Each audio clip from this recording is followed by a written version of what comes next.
However, success, in my opinion, is something that cannot be equally measured for everyone. What you might define as success may not be the same as your neighbor sitting right next to you. I mean, the dictionary defines success as a measurement of succeeding or a desired or favorable outcome.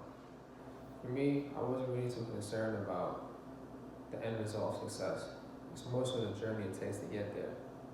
I can remember back in elementary school, they would give us free time on computers to search the internet. One of the first things I did was search richest person in the world or highest net income. It didn't matter who was up there or how they got up there. Once I seen the name, I was automatically intrigued with them.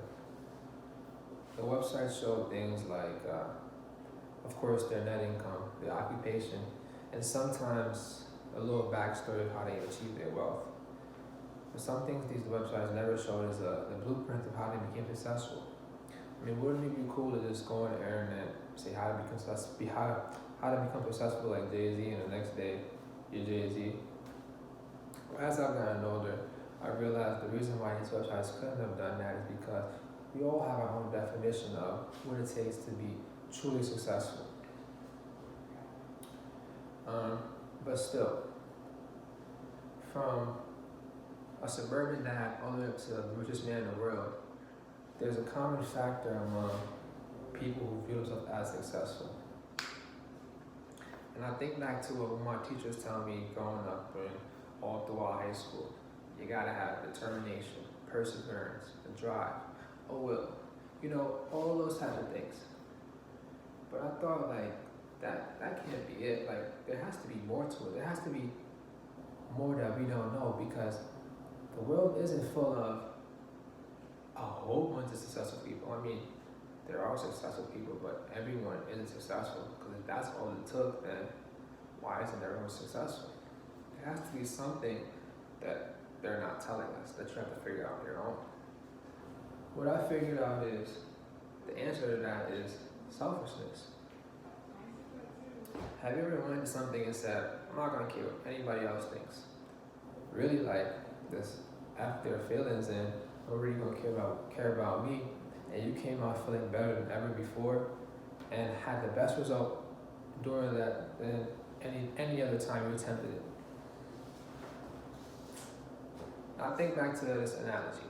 In basketball, they tell you how to make the right play. Pass it to the open man, because the open man will have the highest percentage to make the right shot. You've done this 9 times, and each time your teammate has missed a shot. It's your teammate. You want to keep passing him the ball. It's the 10th time with the game on the line. You have someone guarding you. Are you finally going to take this time to take the game into your own hands and take that shot? Are you going to pass it to him and have him more than likely than not miss the shot? For me, I'm taking that shot now. As I've gotten older and experienced this and realized that I need to become more selfish, I felt freer.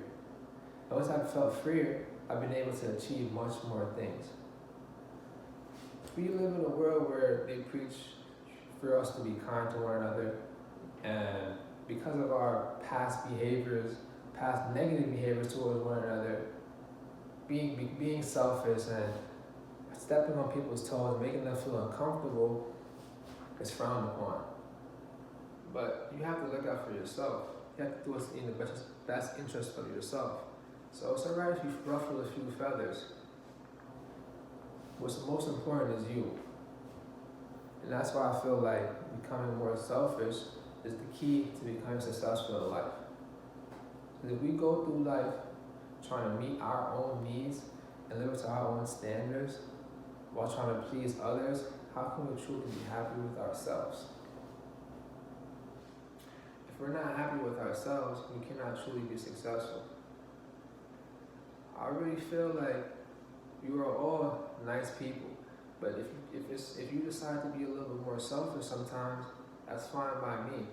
You have to do what's in your best interest. And me personally, I realized once I became more selfish,